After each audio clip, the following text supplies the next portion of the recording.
we just finished having Shabbat on Friday evening here. We're out here in Bixby, Leonard, up on the little, what they call Leonard Mountain.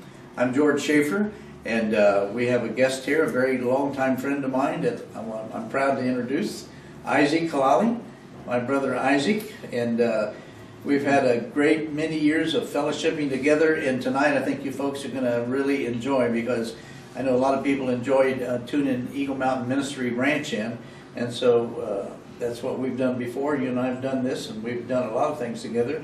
Yes. In fact, a few weeks ago, we were just down in Haskell, and at a Emmanuel Baptist, no, not Emmanuel, First Baptist Church, and we did an 8-week teaching on Bible prophecy. And Isaac came down and concluded it and closed it out. And as you shared, because this man right here, folks, was in the 67 6-day Israeli war, and you got to walk through the Lion's Gate. Is that correct? Yes, correct. That's right. How long have we known each other, Isaac? I guess maybe about 25 years. 25 years, 24 years. We met through some friends downtown Tulsa at the Skelly Mansion, and we had Shabbat, and that's what we just finished tonight, having Shabbat. And we know we've got a lot of neat compliments. Babe, we got some compliments. People was watching us from Zimbabwe, even, remember? Some of the folks over in Africa. And so if you folks get a chance to see this, we want to hear from you. We really would like to hear from you. But we got some exciting things we want to cover tonight. And so tell us a little bit about Isaac Halali. You are a Messianic Jew. You were born in Israel. And take it from there. Yes, born in the old city of Jerusalem. And 1940, I was 5 years old. We have to leave the old city to the other side of the city of Jerusalem, because we still start to feel like something going on with the Arabs. They want to kick us out of the old city of Jerusalem, and they start to do that. But my father took the first step. He said, I'm going to leave before they will kick me out. Anyway, we left the old city of Jerusalem to the other side of the city. And I was crying. I was 5 years old. And I was crying. And he said, Father, why are you crying? I said, I'm crying because I leave my house, my friends, my synagogue. Yeah, absolutely. And I'm crying. He said, son, don't cry. Someday you will be back. And then, someday, he told me, you will be back. And I forgot about it. I forgot about it because when 1967 war, I came back. I came back to my house, to the old city, to the place when I was born, and in the synagogue. And by the way, in 1948, when Israel became a nation, the Jordanians destroyed the old Jewish quarter and the beautiful synagogue. They called the synagogue, they built it in 1500 something, and they destroyed the synagogue complete. But let me tell you, when I was last year, celebrated the 50 years of Jubilee, they built it again, and they built it, just almost the same like it was the original synagogue. Anyway, but I jumped, to this time of, but when I grew up in a family, Orthodox family, my father was very, very tough, Orthodox, to keep all the tradition and the laws, and in my father's side. And my mother's side, she was very more, I will say, liberal. Liberal? Not like my father. Right. So to give you an Your example, dad was really Jewish, into Judaism, religious, and honoring all the feasts. Yeah, honoring, and he was kind of, you have to keep all the laws, if you don't, God will punish you, and all this, all this. And I was scared. Yeah, right. And sometime I asked my father a question. Your name, Abraham. My father's name's Abraham. His name was Abraham. My name, Isaac, right? He thought, I know where he's going. Well, I said, do you have any idea what Abraham did to Isaac? Do you have any such of idea like that? He said, son, you know the end of the story. What do you worry about it? you know. And That's good. But anyway, he was very tough on us. But anyway, I said my mother was kind of a little more easier. Sure. And I give you an example. Winter time, and Friday night, we have to go to the synagogue and come back and eat dinner Friday night, like we do here now. Right, right. But he told her, you have to turn off all the stove and everything, and no more Friday night, you don't turn on, off, Shabbat. nothing. Shabbat. Completely, Shabbat. Yeah. But she said, but the food will be cold. What can I do? He said, I don't care. We'll eat cold. Don't touch anymore. Sure. Okay. I was maybe 7, 8 years old. I don't remember exactly. We came back home, and the food was so hot. And wow. And my father said, I told you, God is taking care of. But, you know, I was wondering, you know, how can be the food can be hot? Stay hot like that, yeah. A few weeks later, I said, Mom, can you tell me what's going on here? I feel like it can't be the food can be hot just by himself. He said, when you don't tell your father, when you went to the synagogue, I turned on the stove. Turn it on and then you have a good food. I'm telling you, this is the difference between my mom and my father when I grew up. But all my life, I mean, it's a long, long story. I grew up in Israel in 1948. Israel became a nation, and I was 13 years old. I had my bar mitzvah. Bar mitzvah is a big day to be 13 years old. And how they celebrate my bar mitzvah? Bombs all over, no food, no gifts, no nothing. I said, God, what you did to me, you know? But in one hand. On another hand, I was happy because Israel became a nation. It's a big movement of history, 1948. Sure. It's big. After 2,000 years, Israel became a nation. It's a Bible prophecy, that's Even right. little teeny tiny land, you know, but Israel became a nation. We dance on the street in Jerusalem all night. When the United Nations decide, okay, Israel, you know, they vote for Israel to become a nation. It didn't take a long time. The Arabs decide to do, no, we don't want Israel to be exist. And they come and they start to kill, you know. They have weapons. Israel didn't have nothing. Right. And that time they didn't have nothing. I mean, I remember when I was even 13 years old and I saw the soldiers, Israeli soldiers, they didn't even have uniform. They don't have nothing. But God was with us. I'm telling you, all the time, I know, all the war, God was with us. We call it Emmanuel in Hebrew. But in that time, I wasn't a believer, but I didn't connect how Israel can win without nothing, how they can win. 1948, we won. Because we didn't have nothing, but we won. 1956, war against Egypt. Yeah. Suez. When Abdel Nasser decided to don't let the ship of Israel to go to the canal. So we start the war. We won the war. Again, little teeny tiny Israel against, we won. But again, you know, every war, I was not wondering, but thinking how we can win with the little teeny tiny Israel against all this. And then 1967 war. We're talking about this war because this is, my father told me someday you'll be back, right? And June 5th, it was 7 o'clock in the morning, Monday morning, 7 o'clock in the morning, we got the green light to go to start the war.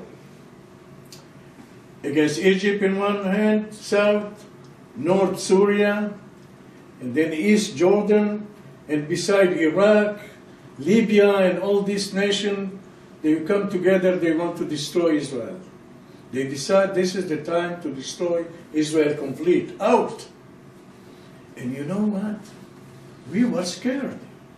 We really were scared. Because, again, how you can win one tank against 100? one aircraft against who knows how much, how many, how we can win? No question, no explanation. They call it 6-day war, okay? They call it 6-day war, right? Yes, they did. No, it's not. I heard the world called it the 6-day Israeli war, but I heard you guys wanted, God wanted through you guys much, in just in a few hours or days. 6 hours. 6 hours. How 6 you can hours. win in 6 hours? Amazing. I tell you how. Israel aircraft destroy all the aircraft of Egypt, Iraq, Lebanon, Syria, Jordan, destroy in 6 hours, no more aircraft in the, that's it, you won the war. And I remember something about the Egyptian. Can you hold your thoughts for just a second? Sure. Don't lose your thoughts, because I lose my thoughts a lot of times.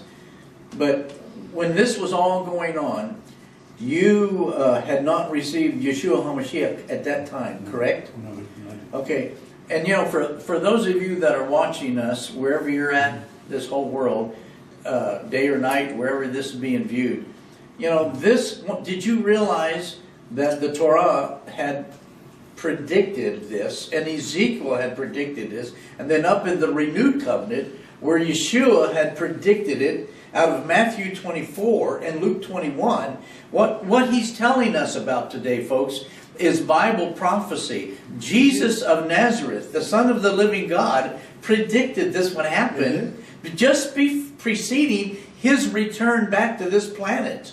And think about this. This man was in, Bob, Bob's our cameraman here today. And, think about this, Bob. The thing that he's given testimony on here is Bible prophecy unfolding before the world's eyes, and so many people doesn't even realize, Isaac, what was taking place, and you weren't even a Messianic. This Jewish man right here had not been born again, correct? Not at that time. Not at that time. No. But yet God was using his chosen people to fulfill Bible prophecy. The first time since 2,000 years, Bill. Think about that. This is amazing. It is amazing because God, I know, like I said before, God is with us all this war. But in that time, I wasn't a believer, so I didn't connect God really. I thought Israel, have the power, have everything to do to make it, to win. But no, you can't. No explanation. How little teeny tiny Israel, I heard New Jersey, it's about the size of Israel, right? And you can imagine, look at the map. All over around us, how you can win. Totally surrounded by the enemy, totally. Yes. But we won, and then we won. I'm telling you the moment of came to the Western Wall. It was Wednesday. The war started Monday morning. It was Wednesday. We complete and we came to the Western Wall, and I touched the wall, and me and the soldiers, all over, we cry like a babies, And you can imagine, after 2,000 years, Israel become, Jerusalem become one, and he come back to Israel, what it belonged to. Praise God. Amen? Oh, amen, yes. Amen to that. So, I wasn't a believer, again. But I felt something here, it doesn't make any sense to me. How you can win this war without little teeny power against all this power? I know. Now I know. God did the war for us. Yeah. You be quiet and I'll fight for you. And that's exactly right. Amen. And that's what's happened. Yeah.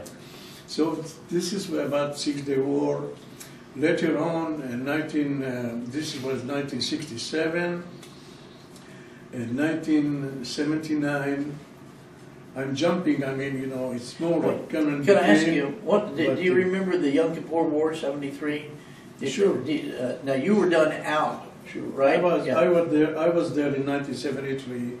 It wasn't a good for Israel. I'm telling you, I don't know why. No explanation about why this one was bad. Sure. We were in Yom Kippur. Yom Kippur, everybody in the synagogue. Everybody in Israel in the synagogue. In Yom Kippur, you don't see any cars, any stores. Not everything was quiet. Really? Everybody in the synagogue, and they attack us Okay. in Yom Kippur morning, you know, and that was a surprise. It was a bad, but we won after all. After all, we won this Yeah. war too. Still did. You still, yeah. Still. So again, we're talking about war after war after war, and my question is to God, all this time, God, if you promised the land to Israel, why you let them suffer like that? Why did Jewish people come back from all over the world in 1948, and then we have to do 67 war, and then all these wars, 56, 73, on and on and on and on. I didn't have an answer for that question.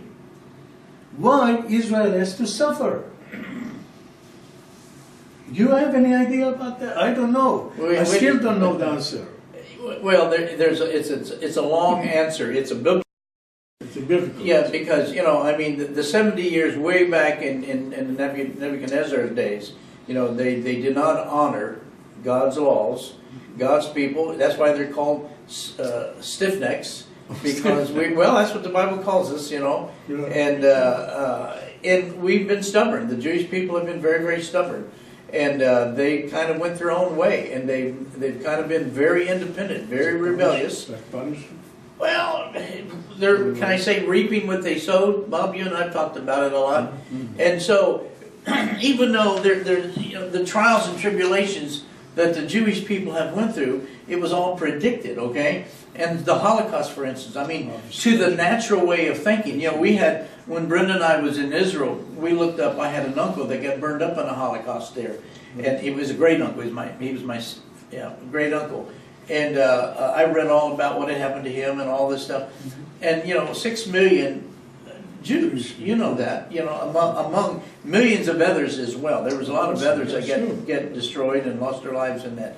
And there is a time of the Gentiles, when the time of the Gentiles is in a process. Now, I don't want to get into this teaching, because I want to focus this around. You had a dream recently. Yes, and see, the Bible, in the Bible talks about God's people giving dreams. You know, your old men will have dreams, and as a Bill, the young men have visions, and the old men have dreams, you know. Well, maybe you and I are getting older, I guess, in our years of knowing one another, but I want to kind of get on into the dream you had. But before we get to the dream, I want you to talk about your beautiful wife for a minute, and how the Lord used Sister Pat to bring you to Yeshua. So can you and we can talk about why the punishment at a later date, but kind of bring us up past 73, and then you met Mama Winnie. Yeah, 1979, in Jaffa Street, the main street of Jerusalem, my brother had a coffee shop. And he told me to come and help him. You know, it was tourist time, you know, a lot of tourist people. He said, let's help me.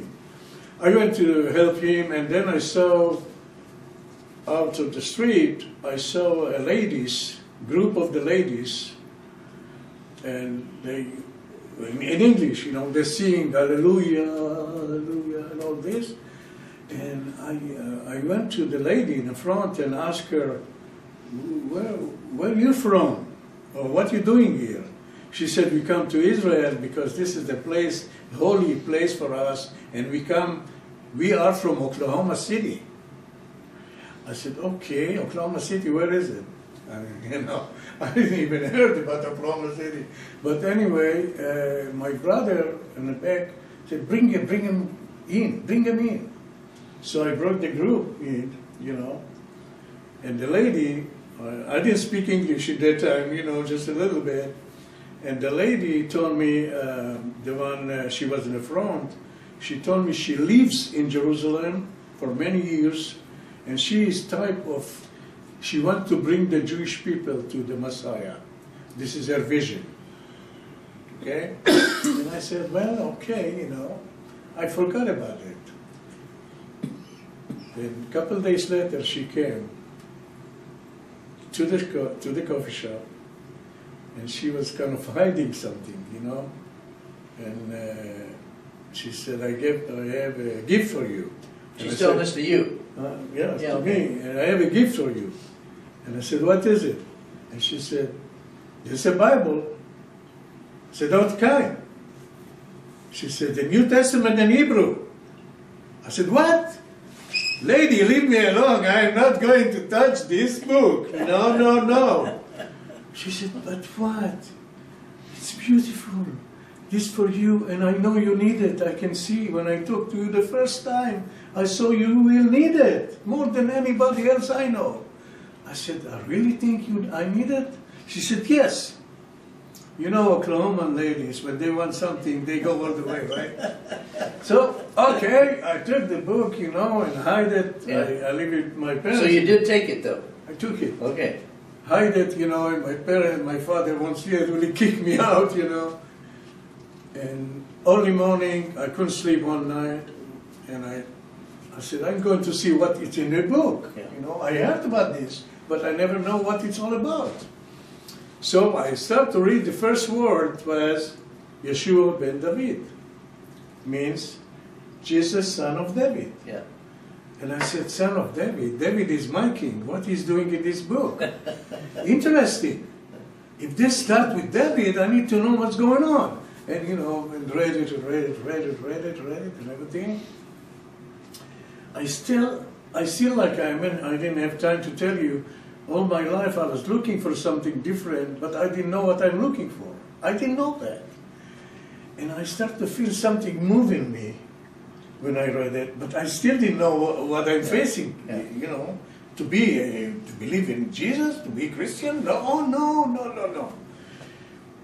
But couple of weeks later, the lady came to the coffee shop. Her name Mama Winnie. And she came and she said, I have a good news for you. Do you have any good news for me? I said, yes. I read it.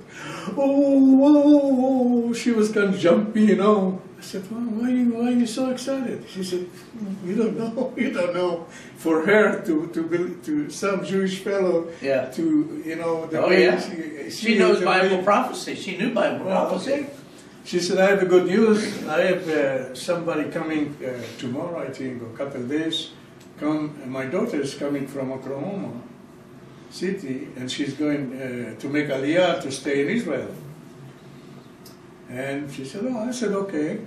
And then a few days later, she came with her daughter to the coffee shop. And I saw the lady, the Mom Winnie, with the lady, I didn't know in that time, who is she? And she came to me and she said, Isaac, this is my daughter. Nice to meet you. She said, Patricia or Pat, you know, her name. Here she is. Here she is. I mean, it's a long story, but, you know, we went together, you know, and I didn't speak, like I said, English very well, and she didn't speak Hebrew, but, you know, use dictionaries and all this stuff, you know, everything, you know. And, you know, in Oklahoma, they don't speak English, they speak slang, you know, I don't know. She came with some slang, and I keep in touch, or things like that, you know. Oh, that's right. Are you going to tell the story? Keep in touch. Listen to this, yeah. I said, after a couple of days, I took her home. She said, keep in touch. And I said, take it easy, girl. We just met 2 days. And then I went to my friend. He said, you know, the lady I met, she said, keep in touch. I don't want to touch her. This is just a couple of days. He said, no, she didn't mean that. She just means come back again. I was disappointed. But because I told you, no. This is probably going over the whole world. Oh, really? That's okay. Yeah. That's okay. But anyway, she was so beautiful, you know. But and then I took her to the movie. Yeah. And, you know, took her to the movie. And, Keep in touch. You like touch name? No, no, not keep in touch. No, I'm just kidding. But, you know, I put my hand, you know, on her shoulder, you know. Not touch, actually. like this. And then I moved a little bit, and then, you know, and she didn't say anything. I said, oh, that's good. You know, I'm sorry about that, but this is, I felt like 16 years old. Even I was 44, she was 4 years old. Anyway, this is the last touch, if you can tell. You know. Yeah. We went places together, and we had a good, very, very good time. And finally, after 1 year, we got married. And we have really, really, with Natasha, our daughter, Yeah. she was 9 years old with Yeah. us. And then Kim, another daughter, Kim, came back to Israel. And in the meantime, I'm telling you about Dr. Bob Lindsay. So he was my teacher, he taught me a lot. I have a million questions, you know, from the Jewish fellow to become a believer. It's not, like I said, it's not a big step, but I shortly, you know, I felt like this is what I was waiting all my life and looking for some answer, and I felt here's the answer. I got it. I felt in some point, you know, especially with bad help. She helped me a lot too, you know.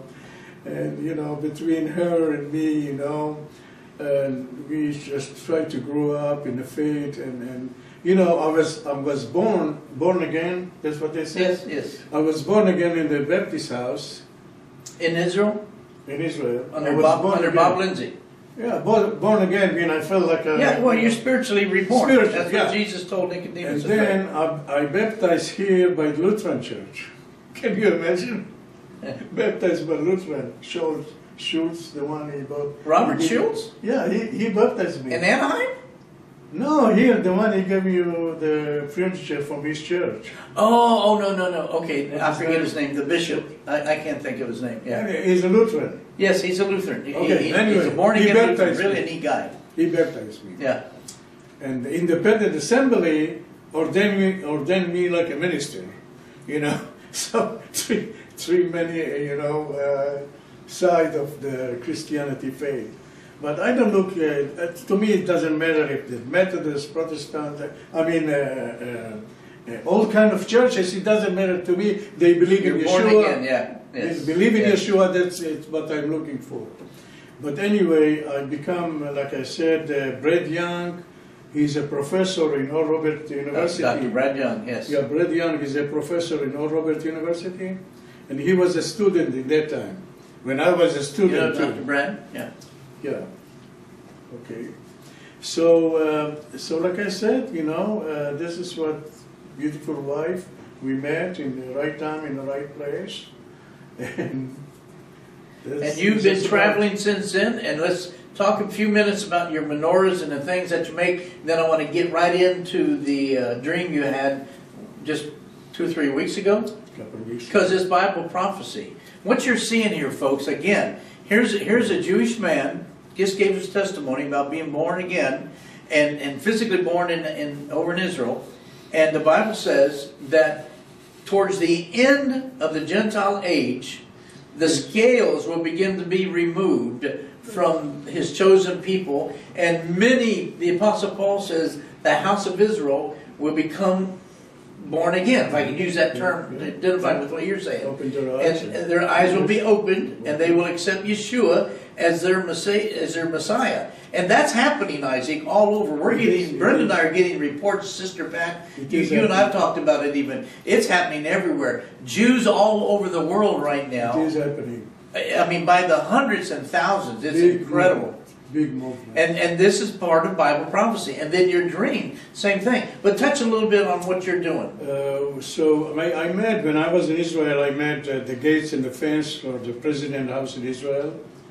And I was doing like beautiful art of all kind of design of staircases and menorahs too, but not like I'm doing today. Today I'm doing only menorahs, you know, in all kind, and I have maybe someday maybe you can show a picture or something of Sure, yeah, we'll do it. menorahs. You can do that, you know. And I feel like this is also to make the bridge between Christianity and Jewish people. Because when the menorah, what is the menorah? Menorah is the lights. And who is the Prince of Light? Jesus. Sure. That's right. Even the Hanukkah, the middle one, Yeah. service one, they call Yeshua. He That's is right. the middle one. That's right. So again, I'm very happy to do what I'm doing. That's what I'm doing every day. And I believe if I can bring anything to bring closer Christianity and Jewish people, you know, it's amazing what I saw here. I saw love for Israel, unbelievable. I mean, the love of Israel everywhere I go. Israel, we love Israel. We love the Jewish people. You know, I went to a couple of years ago. We went to the Victory Church, and John Hagee, this man, you know, all thousands of people with Israeli flag. Yeah, he's you know, a powerful man. Make me cry, Yeah. because then I see all this movement. But I don't want to see only from the Christianity side of love. I want the Jewish people to come to the Christianity, so they see why they love them church so much. And this is very important to bring them together. Well, you know, a lot of this, Isaac. I mean, we have several other Jewish friends they're Orthodox Jews and secular Jews, Right. and they feel that if they was to give their heart, quote, to Yeshua, they felt like they would be leaving their Jewish roots. And I try to explain to them, you're not. You're more. You're completed. It's full. The first covenant, the Old Testament, as we call it here in the Western world, it is literally Jesus is concealed. Yeshua is concealed in the Old Testament, and in the renewed covenant, He's revealed. Everything that's predicted and prophesied, you've experienced. You're a walking prophecy. What's happened with you? It's really true. Yep. And see, the Bible plainly teaches in the last days these dreams. They're going to have more dreams and more dreams. Our time's about running out, but we need to get into your dream. Can you tell us a little bit? Let's go into your dream. Can we do that real quick? Yes, we do. I had a question many times to God. You know, God, I need to know something. I know Yeshua. I know Jesus. He was suffering on the cross. He was suffering on the cross. And why he did that? You know, and I know why. To cover our sins, right? Right. But, God, I have a question for you. Why you have to do it this way? Why he has to suffer so much?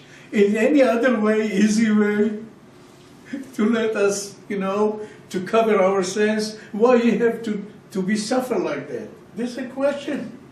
I didn't get any answer.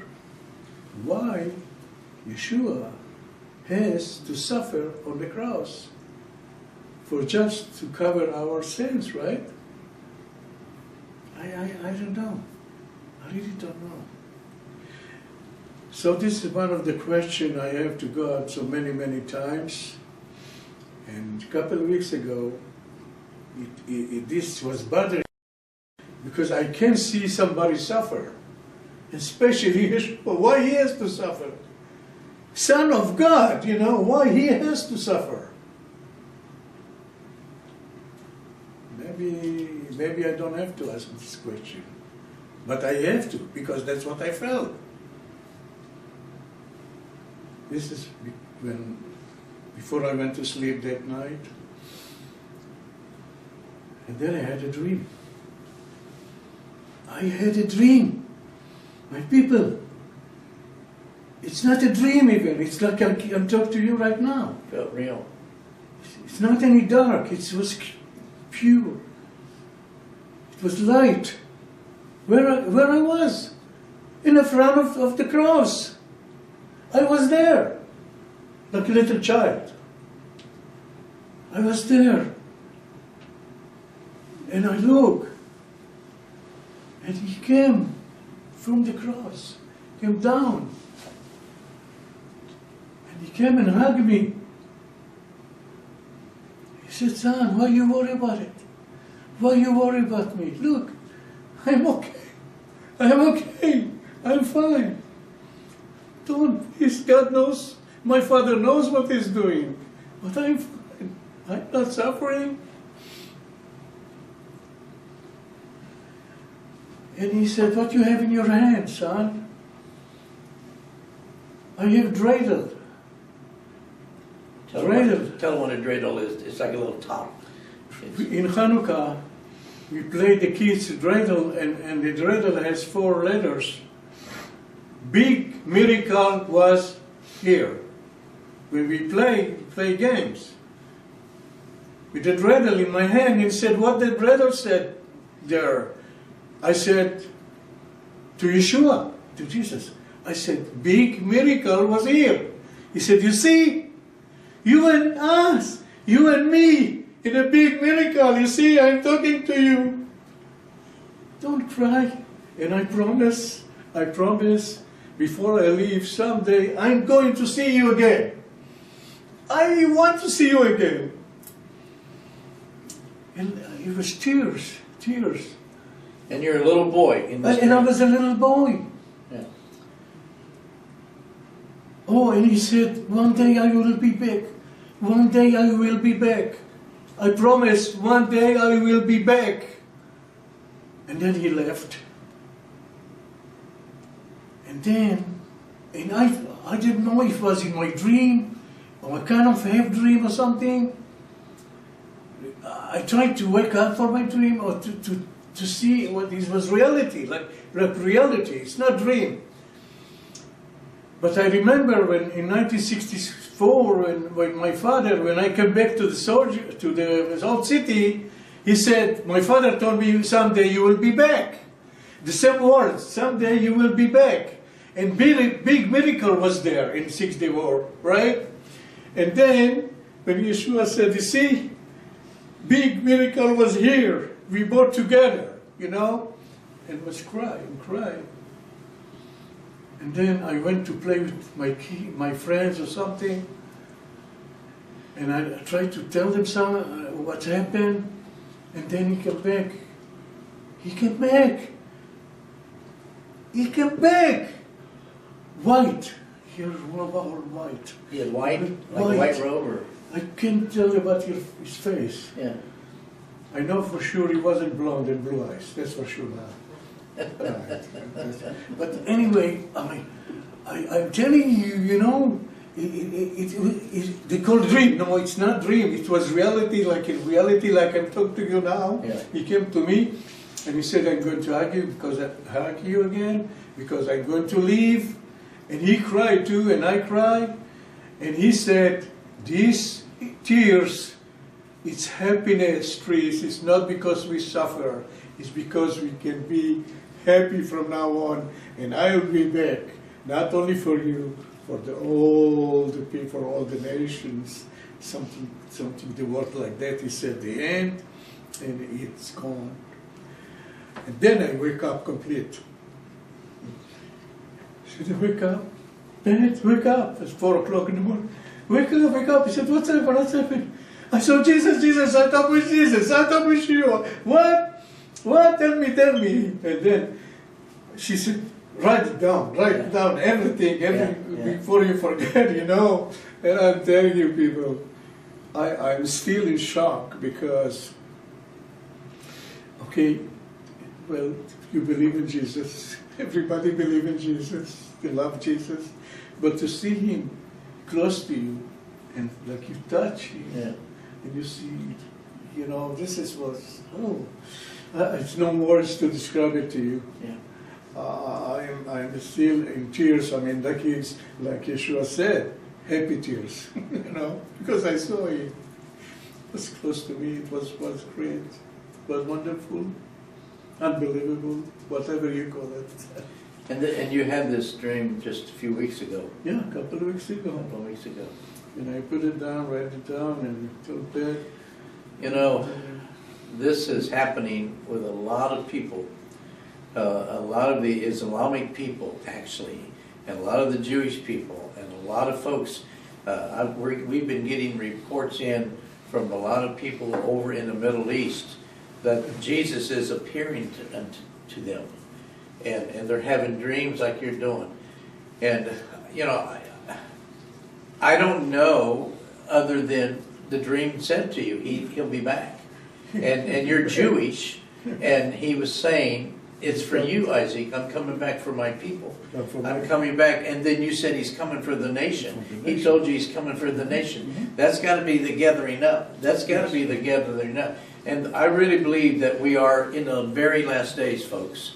You know, we've got, you know, we got friends out in California, the Witten family, and all of our friends out there. If you guys are catching this on YouTube, it's time to tell people about Jesus. It's time to quit being ashamed. Don't be afraid. Don't be, you know, we talk about some of the other people coming out of their closet. It's time for God's people to get out of their closet. Yes. It's time for God's people to get out of their closet and say, Jesus is coming back. He was and he is the Son of God. He is Yeshua HaMashiach. He is the Messiah. He is God in the flesh. And I really appreciate that. We want to close with a rabbinical prayer, Isaac. Yes, I And, do. but I want to give you people, whoever is watching this, I don't want to assume that any of you have given your heart to Jesus. Whoever you are, it could be, I mean, thank God for television. Thank God for Christian TV. Thank God for YouTube and all the other areas, however you're catching this, in your home, in your apartment, in your motel, we got friends that's got their big old screens in their vans now going down the road, you know. But we want to give you an opportunity. If you have never taken the time, you may know of Jesus intellectually, but if you haven't got him in your heart, just like Sister Pat and your mom, you invited Jesus Christ, and you used the term, that's out of John chapter 3, where Jesus told a very religious Jewish rabbi, you must be born again, Nicodemus. And that meant spiritually, like you said a while ago. You had invited, you recognized, somehow a light bulb went off in your heart, in your head, that everything that's in this Bible has been talking about Jesus. From the Old Testament clear into the New Testament. Isaiah 53. There you go, Isaiah 53. And that's coming from a Jew. That's coming from a Jewish man. And I'm telling you, believe me, folks, he is coming very soon. Look around. Look at the bright. We're living, you're right, we're Okies here in Oklahoma. We're having earthquakes. Brenda and I grew up in Southern California. That's where the earthquakes take place. We're having them here now. Divers places, Matthew 24, Luke 21 talks about, all over, the storms, the weather. People are just becoming mean and ugly and nasty to each other. I'm telling you, this is the time period that was predicted out of Daniel, Revelation, and especially Matthew and in Luke, and then Paul talks about it in Corinthians, and he talks about the catching up in Thessalonians as well. But I want to give you a chance. With those of you right now, I don't care where you're at, if you're driving a car, don't close your eyes. But let's have a sinner's prayer. Let's do that. Let's join hands here. Oh yeah, okay. Here, what did I do with it? Let me go get it. I'm gonna go get the talit. Let me go get it. You know, God told Moses, tell your brothers Aaron and his son, tell him to pray this prayer. It's in Number chapter 6, 24. And what we do in the synagogue, the Kohanim, only Kohanim, if last name Cohen, can say this blessing. Only. You have to be from the tribe of Levites. Other way you don't. But I'm sorry, God, I'm from the tribe of Judah, and I'm going to say the blessing anyway. So in the synagogue, the Kohanim, they take the talit in their hands, like that, and they blessed all the people by this prayer. And I'm going to tell you now. Yevarechecha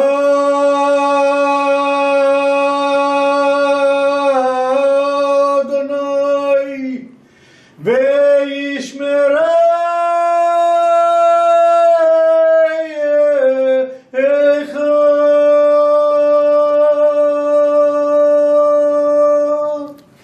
Yair Adonai panav elecha v'yichuneika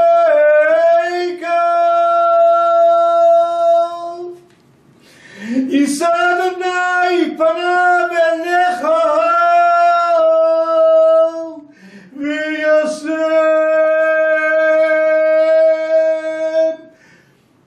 lecha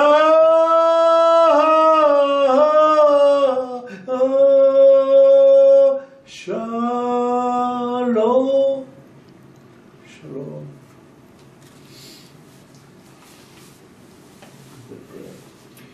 You know it in English? You want to say it in English now? If you have numbers Number You can 6. say it. 6. You know it? Sure. Okay, would you say it? Say it out loud so we can catch it. The Lord bless you and keep Keep you. you. The Lord Make his face to shine upon you. The Lord lift up his countenance upon you and give you peace. In the name of the Father, the Son, and the Holy Spirit. Amen. Amen. Amen. Well, there you have it. A great testimony by Isaac Halali. This is 2018 Shabbat evening. If you've not given your heart to Yeshua HaMashiach, we would truly ask you to bow right where you're at and invite Jesus Christ into your life. Ask him to forgive you of all of your sins, and he will come in, hit you like a ton of bricks. If you cry, great. If you get emotional, great. If you don't feel nothing, great. That's just frosting on the cake. But it's by faith you invite Jesus into your heart. That allows you to become born again. Go find a Bible-believing church, get baptized, and be faithful to the Lord, because he's coming real soon. Isaac, thank you. Thank God you. bless you. And shalom for now.